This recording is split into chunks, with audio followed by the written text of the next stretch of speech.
وأصلي صلاة على النبي الطاهرين وعلى آله وأصحابه وبارك وسلم تسليما كثيرا كثيرا. قال الله تبارك وتعالى في القرآن العظيم: إن هذا القرآن يهدي للتي هي أقوم ويبشر المؤمنين الذين يعملون الصالحات وأن لهم أجرا كبيرا. صدق اللہ العظیم. اسی دریا سے اٹھتی ہے وہ موج تند جولا بھی، اسی دریا سے اٹھتی ہے وہ موج تند جولا بھی، لہنگوں کے نشیمن جس سے ہوتے ہیں تہو بالا. تاریخ کے اوراق ذرا پلٹ کر تو دیکھو، تاریخ کے اوراق ذرا پلٹ کر تو دیکھو، ہر دور میں تلوار ہی ہاری ہے قلم سے. صدر باوقار موقر علماء کرام، اساتذہ کرام، مہمانان اعظام، شعراء کرام اور ہمارے قابل عزت نوجوان دوستوں، بزرگوں اور دینی اور ایمانی بھائیوں،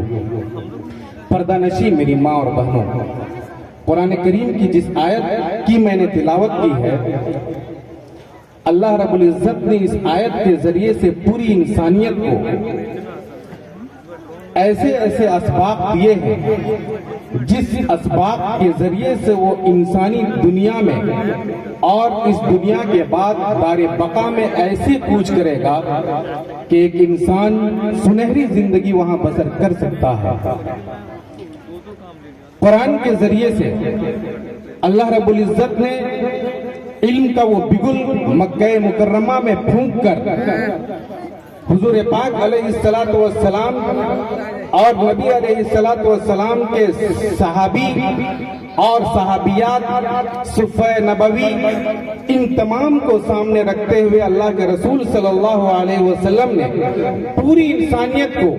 علم کا وہ دولت دیا تھا جس دولت کے ذریعے سے انسان اپنی زندگی اس دنیا میں بھی آباد کر سکتا تھا، چاہے وہ معیشت کے اعتبار سے ہو، اکنامک کے اعتبار سے ہو، تعلیم کے اعتبار سے ہو، زولوجی کے اعتبار سے ہو، بایولوجی کے اعتبار سے ہو، بخاری کے اعتبار سے ہو، ترمذی کے اعتبار سے ہو، نسائی کے اعتبار سے ہو، سیاست کے اعتبار سے ہو، قیادت کے اعتبار سے ہو، صفات کے اعتبار سے ہو، اللہ کی نوازشات کے اعتبار سے ہو، چاہے وہ کسی اعتبار سے ہو، اللہ رب العزت نے کوئی گوشہ اس آیت میں نہیں چھوڑا ہے. اور کہا جب قرآن آیا تو اللہ رب العزت نے اخلاقیات کی تعلیم دیا، قرآن آیا تو اللہ رب العزت نے عورتوں کو مقام دیا، قرآن آیا تو اللہ رب العزت نے تاریخ کے اوراق کو پلٹ کر قلم کے اوراق کو باندھا اور کہا نون والقلم وما یسطرون. پھر کہیں کہا اقرا باسم ربک الذی خلق خلق الانسان من علق اقرا وربک الاکرم الذی علم بالقلم. یہ وہ آیات تھے جن آیتوں کے ذریعے سے اللہ رب العزت نے پورے مکہ مکرمہ میں تبلیغ، تعلیم، دین، سیاست اور تمام چیزوں کا سبق دیا تھا. بلکہ پہلے نبی حضرت آدم علیہ السلام کو جو سبق دیا تھا اللہ رب العزت نے اور تمام چیزوں کا علم دیا تھا. اسی لیے اس دنیا میں کوئی ایسا علم ہے ہی نہیں جس علم سے انسان نفع نہ پہنچا سکتا ہو. اور قرآن نے کہا وَعَلَّمَ آدَمَ الْأَسْمَاءَ كُلَّهَا. ہر چیز کی تعلیم حاصل کرو. قرآن پڑھو بسم اللہ کے ساتھ، اے سے لے کے زیڈ پڑھو ان دا نیم آف اللہ کے ساتھ،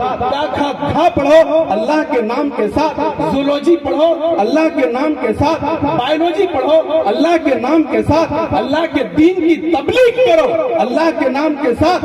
ابو بکر صدیق کی صداقت بانٹو اللہ کے نام کے ساتھ، عمر فاروق کی عدالت بانٹو اللہ کے نام کے ساتھ، حضرت عثمان کی غنا بانٹو اللہ کے نام کے ساتھ، حضرت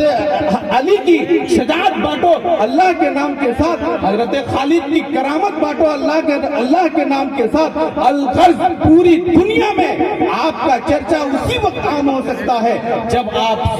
سارا کام اللہ کے نام کے ساتھ شروع کریں گے.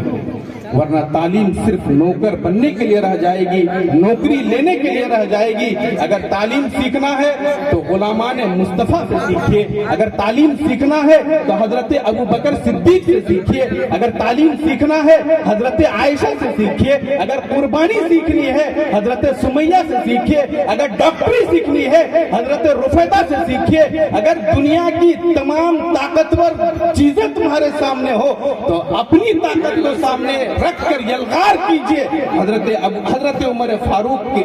سے سیکھیے۔ اور اسی لیے ہم نے قرآن کریم کی آیت کے بعد کہا تھا، اسی دریا سے اٹھتی ہے وہ موج دند جولا بھی، نہنگوں کے نشیمن جس سے ہوتے ہیں تہو بالا۔ یہ وہ آدمی ہے، وہ انسان ہے جس کے تعلیم کے ذریعے سے یہ انسان تخت و تاج سب پلٹ کر رکھ دے گا۔ آج ہماری عورتوں کے ساتھ جو معاملات ہو رہے ہیں، ارتداد کا جو شکار ہماری بچیاں ہو رہی ہیں، الحمدللہ قاری اطہر صادق صاحب نے جو نظام عام کیا ہے، میں الحمدللہ دل کے اعتبار سے انہیں دلی خوشی محسوس ہوتی ہے اور انہیں مبارکبادی پیش کر رہا ہوں کہ انہوں نے بچیوں کے ساتھ اور بچیوں کے لیے جو نظام قائم کیا ہے، یقینی طور پر اس دور میں اس کی ضرورت ہے۔ جن بچوں کے ایمان کو بگاڑا گیا، جن بچوں کے حیا کو بگاڑا گیا، جن بچیوں اور جن طالبات کے ساتھ کھلواڑ کیا گیا، ان کی عزت و ناموس کے ساتھ کھلواڑ کیا گیا، الحمدللہ آپ نے بخاری شریف کی تعلیم دے کر ان کو اخلاقیات سکھایا، آپ نے ان کو تعلیمات دیے جو باپ کے ساتھ اچھا سلوک کر سکے، جو ماں کے ساتھ اچھا سلوک کر سکے، بھائی کے ساتھ سچی محبت کر سکے، بہن کے ساتھ محبت کر سکے، شوہر کا گھر صحیح طور پر آباد کر سکے۔ یہی وہ تعلیم تھا جس تعلیم کے نتیجے میں حضرت معاذ بن جبل اور دوسرے صحابی مصر میں، عراق میں، شام میں، فلسطین میں جا کر اپنی اپنی جگہ میں تمام لوگوں کو یہ سکھایا کرتے تھے کہ قرآن نے اس چیز کی تعلیم دیا ہے۔ اس لیے میں اپنی ان تمام چیزوں پر، غالباً میرا وقت بھی ہو گیا ہوگا، میں ان تمام چیزوں سے اس چیز کی دعوت دینا چاہتا ہوں قرآن کریم کی اس آیت سے، اگر آپ کو سیاست کرنی ہے تو قرآن سے سیکھو، اگر سیاست کے ساتھ قیادت کرنی ہے تو قرآن سے سیکھو، اگر بچوں کی عزت دینی ہے تو قرآن سے سیکھو، بچوں کو محبت دینی ہے تو قرآن سے سیکھو، اساتذہ سے تعلیم لینا ہے تو محسن انسانیت سے سیکھو، اور ماں باپ کے ساتھ حسن سلوک کرنا ہے تو قرآن کریم کے اوراق پلٹو اور حدیث پاک کے اوراق پلٹو، یاد آ جائے گا وہ سبق جس سبق کے ساتھ نبی پاک علیہ السلام نے اخلاقیات کی تعلیم عام کیا تھا، سیاست کی تعلیم عام کیا تھا، لوگوں میں محبت بانٹا تھا، نفرتوں کو دور کیا تھا، اوس اور خزرج والوں کو ملایا تھا، تمام لوگوں میں محبتوں کو عام کیا تھا۔ یہی ہماری زندگی کا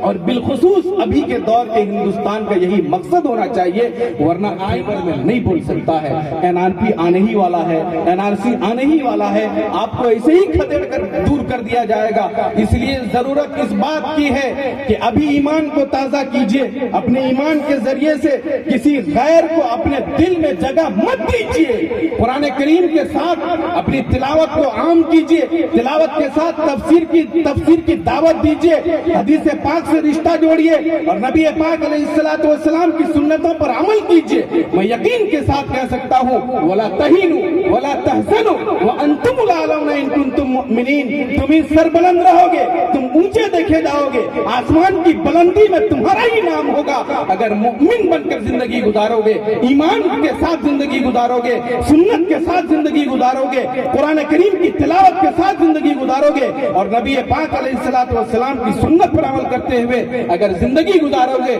تو تم ہی اوج کمال پر رہو گے۔ باطل سے دبنے والے اے آسمان نہیں ہم، 100 بار کر چکا ہے تو امتحان ہمارا، وہ آخر دعوانا ان الحمدللہ رب العالمین۔